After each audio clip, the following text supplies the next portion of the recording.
Vous dites pour en finir, l'enjeu politique de notre siècle, c'est le sentiment de vulnérabilité et de solitude qui frappe cette génération. Personne n'en parle. Enfin, je pense que ces mots suffisent en fait sont une telle évidence et que vous dire si ce n'est que ça doit être le centre de toute discussion. C'est-à-dire que tout ce dont on a parlé, que ce soit les persécutions judiciaires contre un tel ou un tel, que ce soit les projets politiques d'un tel ou un tel, que ce soit les déductions politiques qu'ils prennent avec telle ou telle mesure, que ce soit les incarnations, Camille Seba, d'autres et ainsi de suite, sont du commentaire, ou en tout cas sont para-politiques, au sens où l'enjeu politique, c'est celui-là, c'est celui du lien, de la capacité à générer et à aimer. La condition matérielle a pour vocation à nous permettre d'être heureux à égalité avec un autre et de pouvoir à partir de là féconder quelque chose, à la fois physiquement et évidemment esthétiquement d'un point de vue plus général, en ayant une vie qui permettent de générer d'autres formes de vie, vous voyez, plutôt que de l'abattre ou de la dégrader. Tout en découle.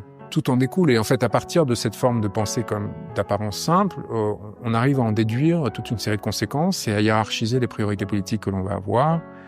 On n'a pas beaucoup parlé d'écologie. On a parlé un peu de transition énergétique, qui est plutôt une question presque industrielle, en fait, mais qui est en fait la ressource qui va nous permettre justement de créer de la mobilité, du mouvement au sein d'une société de